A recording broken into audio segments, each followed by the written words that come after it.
waiting to see, if the numbers are rising up, and maybe Laura, you can tell me the total numbers we've got in a minute's time to see if we could start.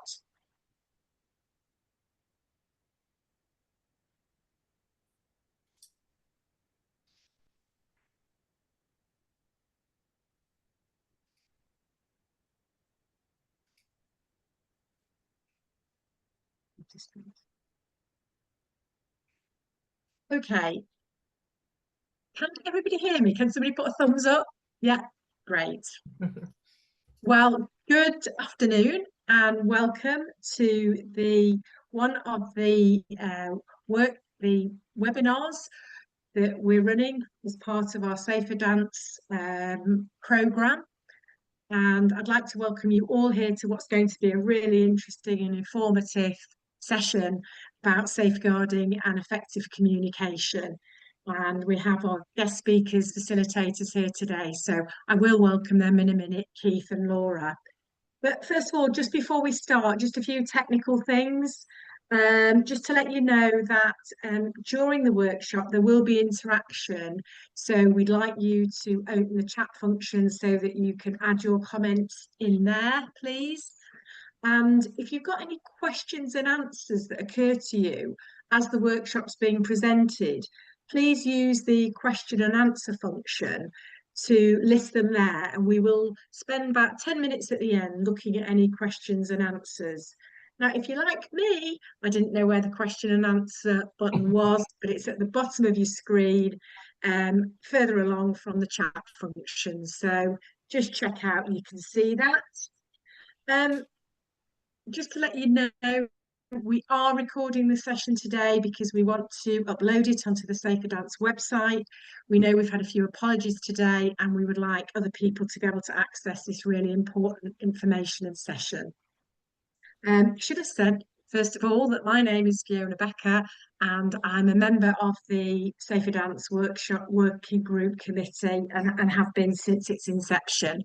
My background is in safeguarding and child protection as a social worker and then a consultant. So that's me. And just before we get on to introduce the webinar, I'm going to ask Peter Flew, our chair, just to introduce the Safer Dance group in case some people aren't familiar with who. Thank you. Welcome everybody. I can see from the attendees that everyone is a member who's watching this, a member of Safer Dance, so thank you so much. Although for anybody watching the recording, Safer Dance was created in 2020 in response to what we felt was a hole in the safeguarding support systems for out of school dance schools and dance teaching.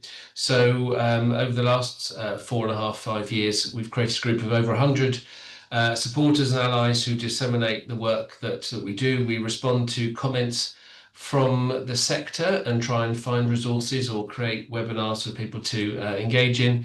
And we sit on the Department of Education's out of school settings strategy group so that we can feed back into government as well. If you know anybody who wants to join the group, please get in contact with me.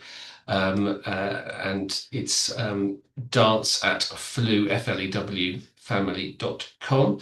I'm a trustee of the Royal Academy of Dance. I used to be heavily involved in teacher education at Roehampton, but I now work at Global Banking School, so that's nothing to do with dance or education in that sense.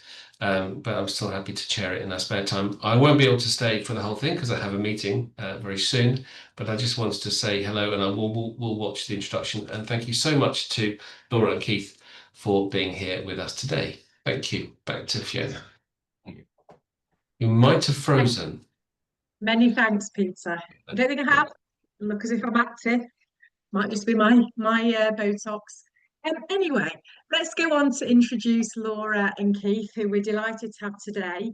Dr. Laura Farrugia is an assistant professor at Northumbria University, and she's also works as a registered intermediary. She's got lots of experience relating to vulnerability, police interviewing of vulnerable victims, witnesses and suspects. She's published extensively in this area in peer-reviewed academic journals, policing magazines and blogs. and provides ongoing training to national and international organisations. Keith Harbottle has over 25 years in investigative police work, spanning an array of investigations. He was a PIP Level 2 Detective Constable and a national accredited specialist child abuse investigator, and was qualified to Sergeant. He's got significant experience in dealing with and interviewing hundreds of victims, witnesses and suspects, including those with complex needs and vulnerabilities. And he frequently collaborates with academics for the purpose of teaching and research. So we're delighted to have such experience and expertise today to lead this workshop. And now I'm going to hand over to Laura and Keith, and hope we get a really interesting and enjoyable workshop and debate. So over to Keith and Laura. Thank you. Thank you very much, Fiona. Thank you everyone for joining us today, and we're really delighted to be here to deliver a mini workshop. We don't have much time, so we're going to dive straight into it. As Fiona mentioned at the start, we do want it to be interactive, so please feel free to use the chat bar. Normally we would deliver this face-to-face and we would have lots of discussions in the classroom, so we're going to try and use the tech to have those interactions instead. So Laura is going to be the slide mover, so you're going to hear us frequently say next slide, so we could move to the next slide please, Laura. Lovely.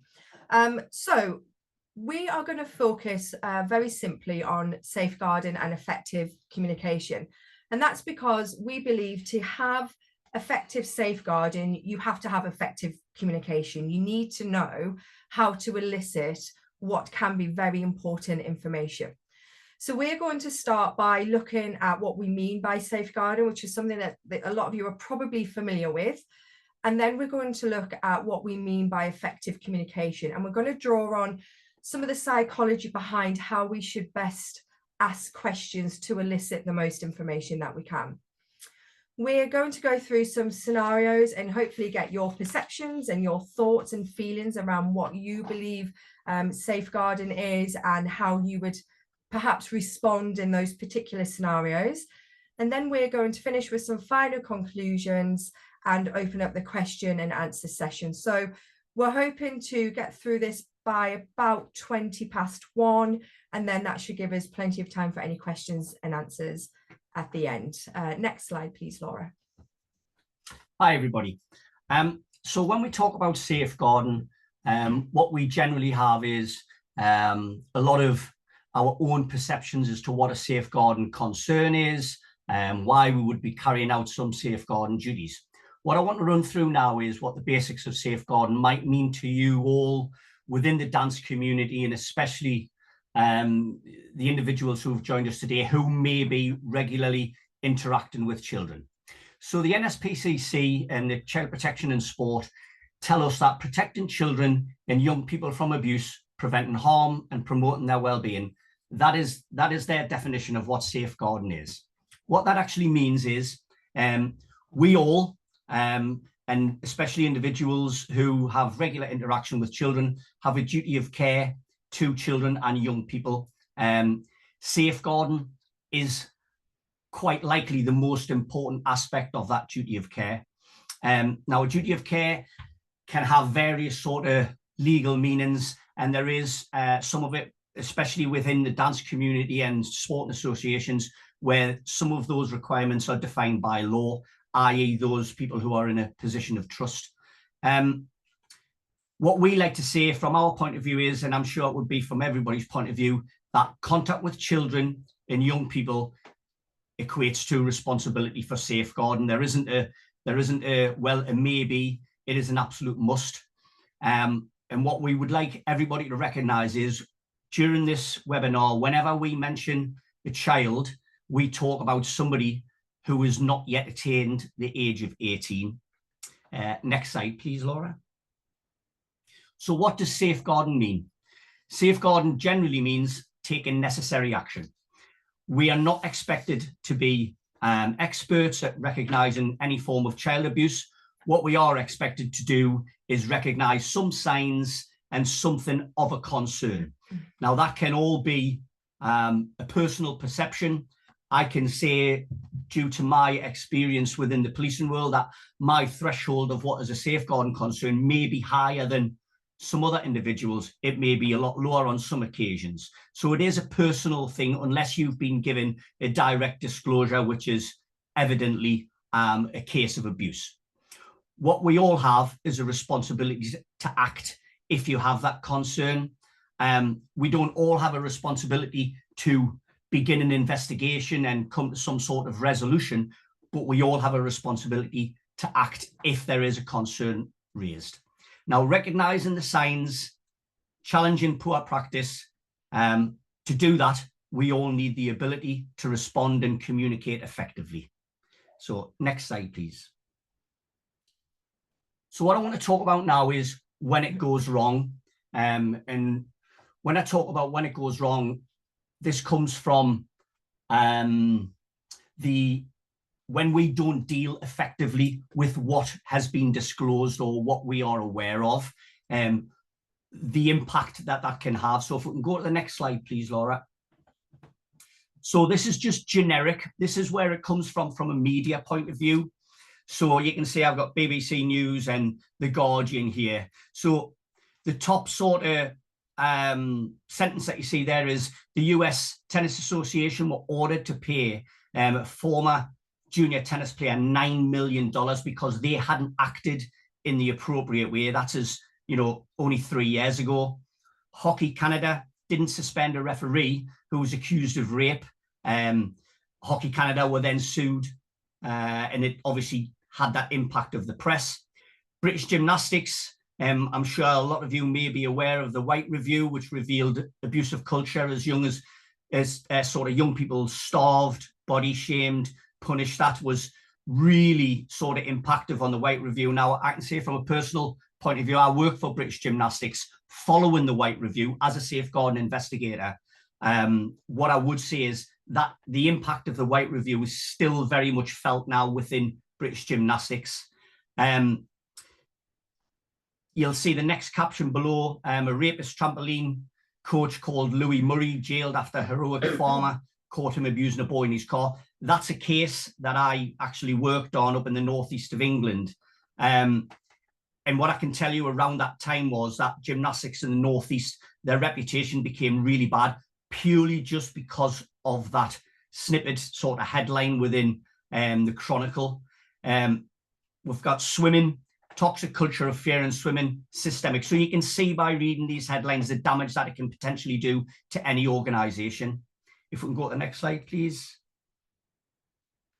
So when it does go wrong, what we have is a lack of confidence in the organisation.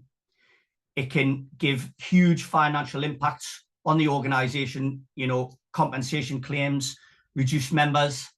We then have unsafe monitoring.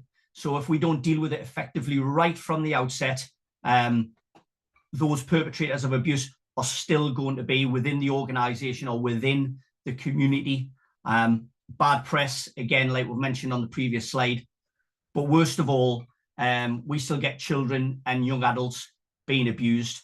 So the aim of this sort of webinar today is to try and bring a little handful of tools to yourselves so that if you are confronted with a concern, how you can elicit some accurate information so that any organisation can deal with it more effectively. So next slide, please, Laura. Okay, so we're going to jump into a bit of interactive work. This might be a typical case or a typical situation that you might have to deal with, or that many of you might have already dealt with. So imagine that a 12-year-old dancer has approached you, they're crying, they're very distressed, very upset, and they have said only that something has happened to them from a dance teacher. And what they also say is that the dance teacher has touched them. That is of everything that they say to you. They don't go into any further detail. They don't go into any specifics. They don't say what they mean by dance touching or anything like that. That is the kind of the situation that you're faced with. And so what we would like you to do is just think about what your first couple of questions might be. And we're just going to sort of press pause and let everybody take a minute to think about that and just pop your suggestions into the chat bar so that Keith and I can see. This isn't a test. There are no right or wrong answers. It's just purely an exercise to get you thinking about how you would try to communicate with that 12-year-old dancer. So we'll just be quiet for a moment, and we'll just let people hopefully type something in the chat bar. Don't be shy.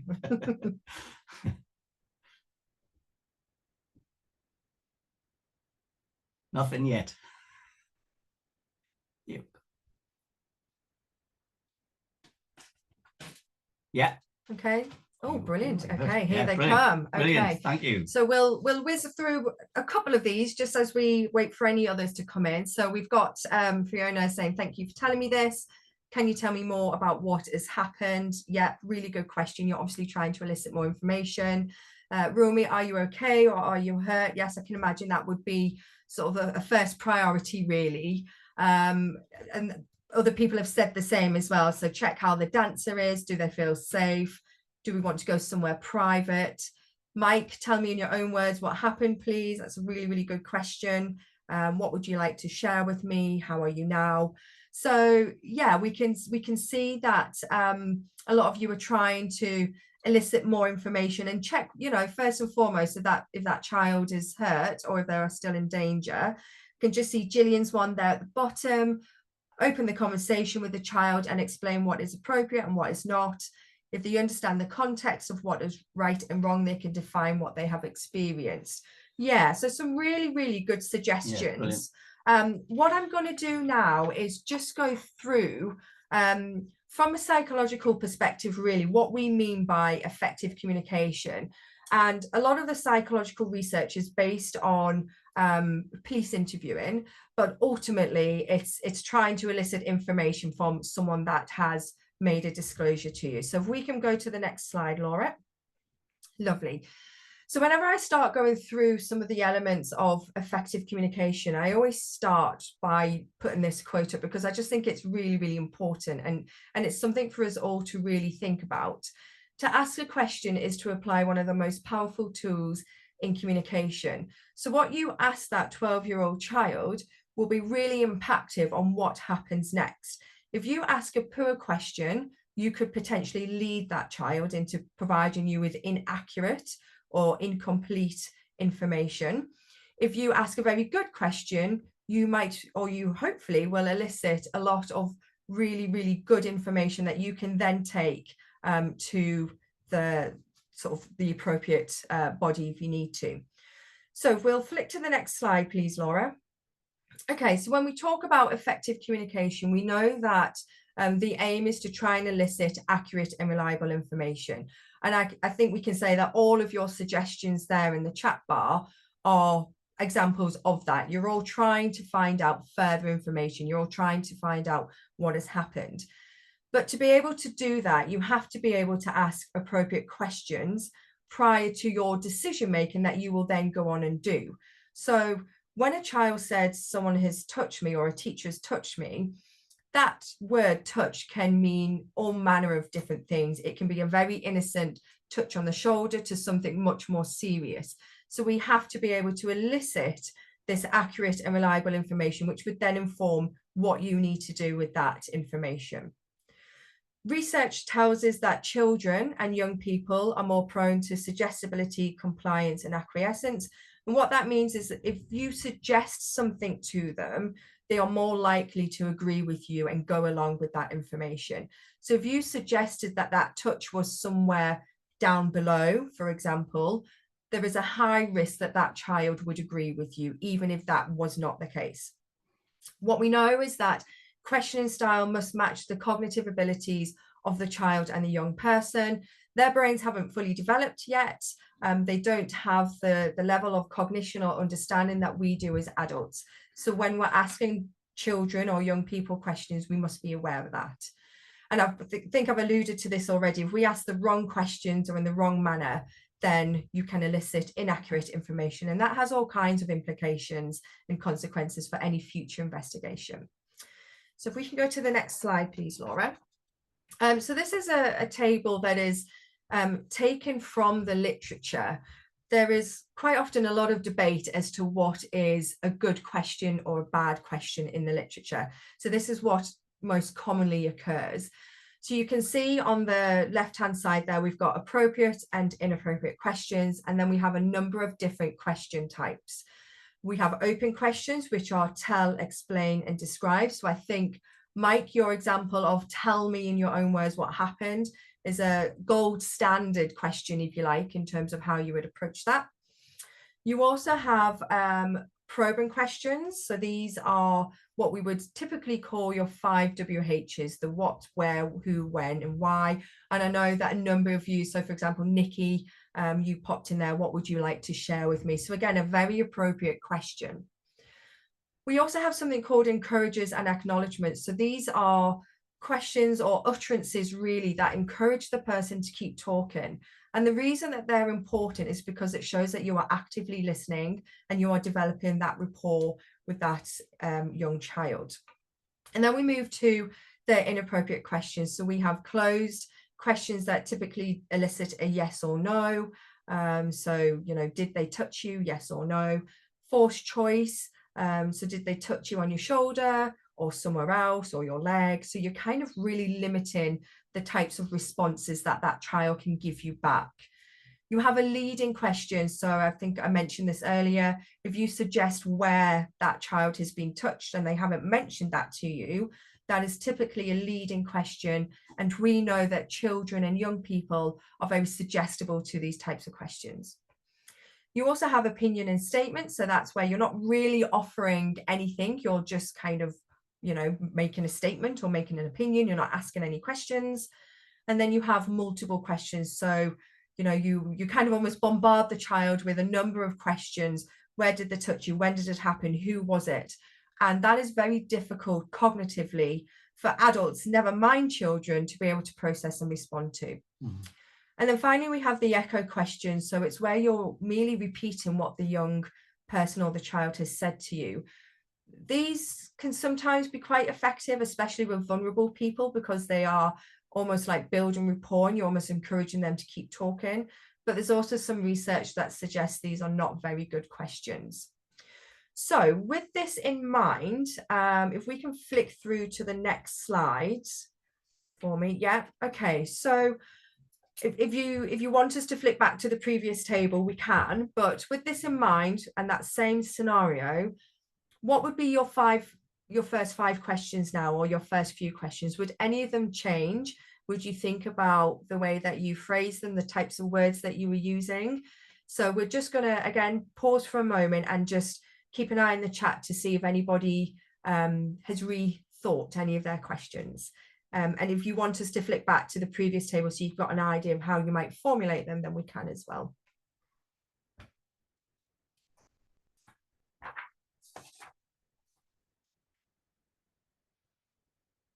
So there's that table there. So just looking at the appropriate questions really are kind of where you want to hopefully be.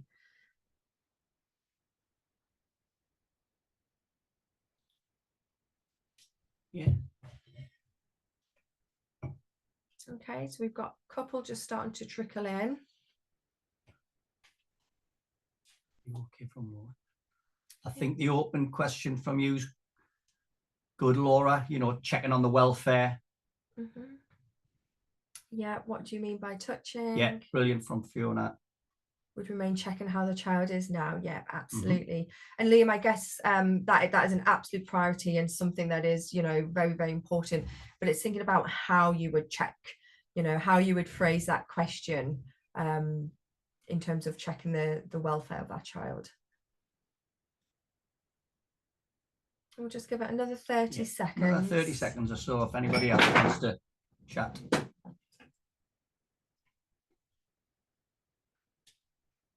Yeah. Yeah, how are you now? Yeah, so brilliant, Liam. Yeah, thinking about how you would say that using one of those appropriate questions from the table, like, yeah, sort of asking, yeah, what's the name of the teacher? Yeah, what would you like to happen now? That's a really important question, because that child, or certainly from the experience that I work with vulnerable people, they can often feel like they're not in any control. So asking and, you know, taking action from what the person wants to do is really, really important. So before the W questions, why not add interested, curious? I might follow that up with you, Terry, because I'm not entirely sure. Do you mean like acting interested or acting curious, or saying that you're curious to kind of see what's happened? Is it to show our curiosity? And interest, obviously. Yeah.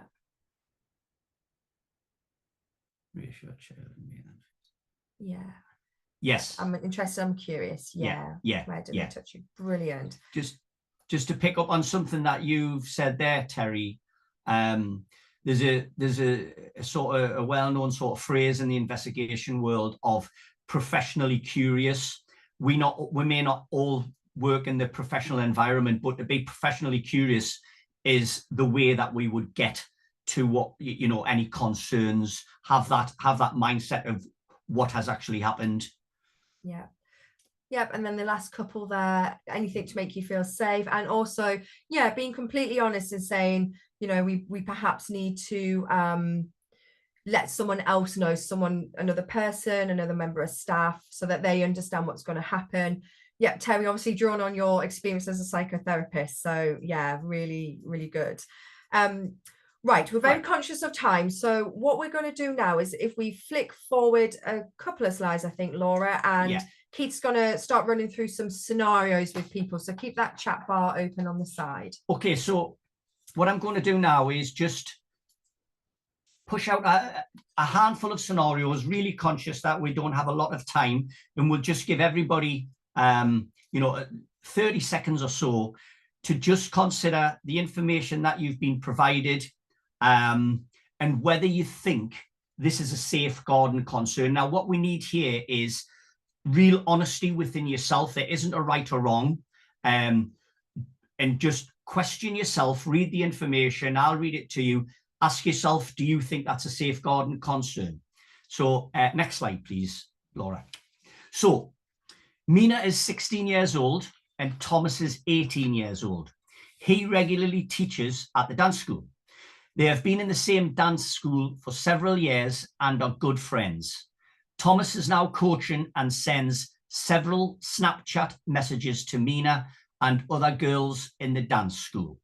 Now, let's take 30 seconds and just a handful of you, anybody who's kind of brave enough to say, yes, I think it's a safeguarding concern, or no, I don't at this stage think it's a safeguarding concern.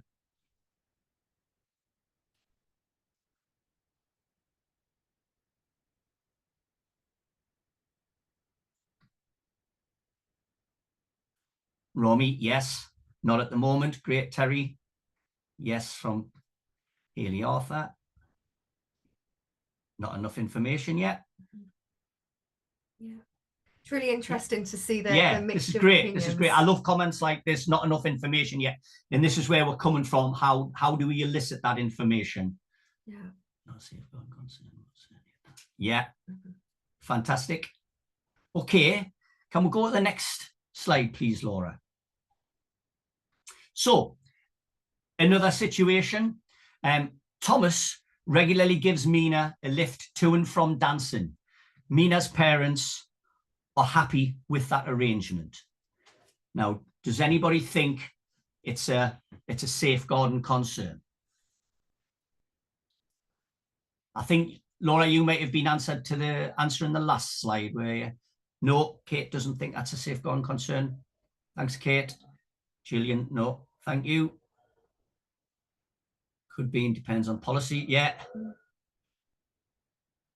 Yeah, not if Mina and her parents are happy. That's interesting. Yeah, interesting. Brilliant. I really like Mike's comment as well there, because we're assuming that, you know, the safeguarding is just with the dancer. Mike's popped there that such contact leaves Thomas open to allegations as well, which we know does, unfortunately, and can happen. Yeah. Okay, so again, we've got quite a nice variation of personal perceptions and maybe various experiences from different backgrounds. It's great to see. Can we move to the next slide, please, Laura? So in this scenario, a friend of Mina informs you that Thomas and Mina regularly Snapchat each other at night. So where do we go with this one? Does anybody think this is a safeguarding concern yet? Yes. Yes. Yes. I think everyone's Thomas's, yeah. Yes. This is really interesting because we delivered a similar training, a face-to-face training to a sports team in Newcastle, and almost all of them changed or believed that this was more of a concern just based on it was late at night. No, it's dialogue. And now he's a coach. Yeah, great. Yeah, also recognition that they're friends. And when we delivered that training to the sport organisation in Newcastle, there were some of the concerns, the fact that a lot of the coaches had been players and they had now moved to coaches. And so it was how they deal with their friendships with their fellow players who were maybe a couple of years younger than them. So we had lots and lots of these discussions, which were really, really interesting. Yeah, code of contact. So yeah, maybe talking about internal policies as well. If sort of within your role as whatever you all do within the dancing community, if you were aware of this information, so somebody brings this information to your attention, would anything that we've discussed earlier alter how you would deal with that?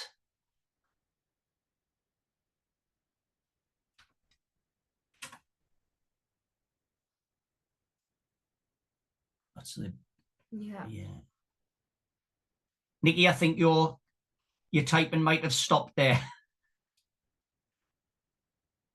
That's the 5 who's to those reasons concerned. Yeah, well done. So going back to gathering that information.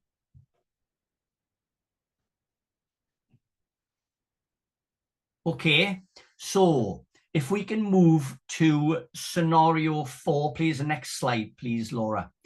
So Thomas picks Mina up for a dance class one evening, and prior to arriving at the dance school, they park up and engage in sexual activity.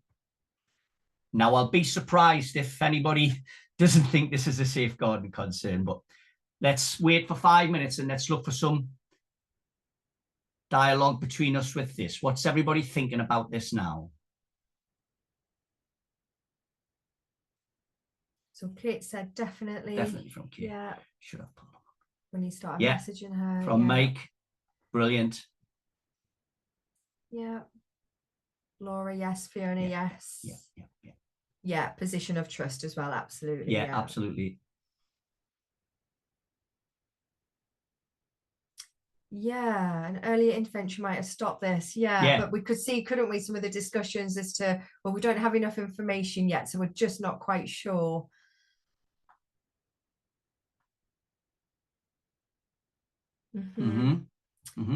Yeah, good, Nikki.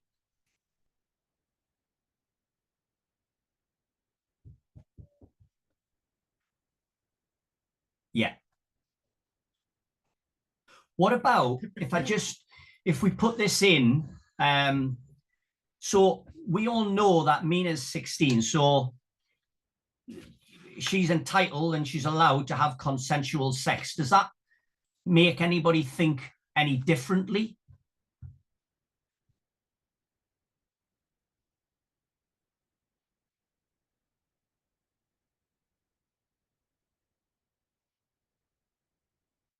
Yeah. Yeah, it's a position of trust. Yeah. It's an absolutely, organizational thing. Yeah.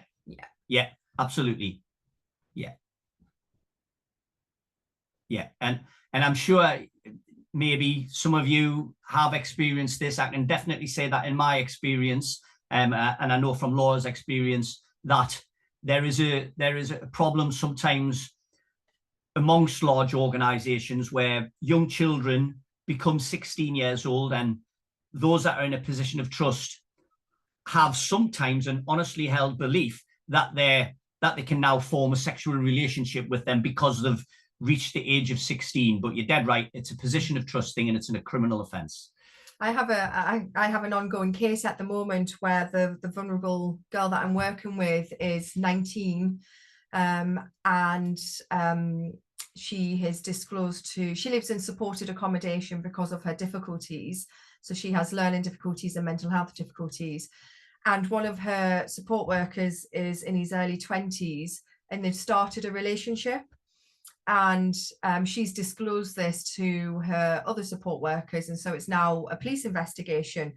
But there's lots of discussions and arguments as to, you know, well, she's 18, 19, and he's old enough. So they're both old enough to be adults. But the fact that he is in that support worker position of trust means that it is going to be pursued further. So very similar scenario you see in lots of different organizations where you have someone in a position of trust, and even though people are above the age of consensual sex, it still becomes a safeguarding issue.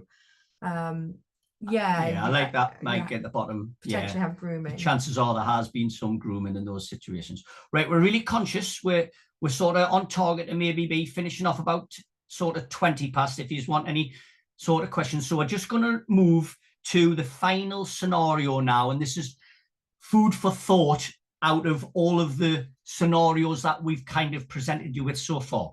So we're just going to talk you through this one, and we're kind of going to give you some insight as to what's happened. So Mina and Thomas have been good friends for several years, and together they are part of a wider friendship group.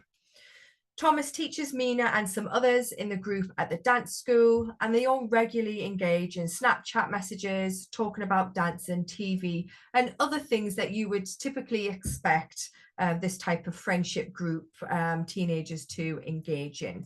So we can go to the next slide, please. So Mina's parents are happy that Thomas gives a lift to and from dancing. However, they're not aware of the close friendship that they have, and Mina herself feels slightly uncomfortable telling them. So next slide, please, Laura. So Thomas and Mina are Snapchatting late one evening, and Thomas actually coerces Mina to send him a sexually explicit image of herself, which she does, and Mina then tells her friend afterwards. Next slide, please. Sorry, that was me. So Thomas and Mina begin a secret, intimate relationship when she is 16 years old and he is 18 years old. On almost every occasion when Thomas picks Mina up, they engage in sexual activity in his vehicle. Some sexual activity has also taken place in the dance school when they had an opportunity alone. Thomas is very much in love with Mina. Next slide, please, Laura.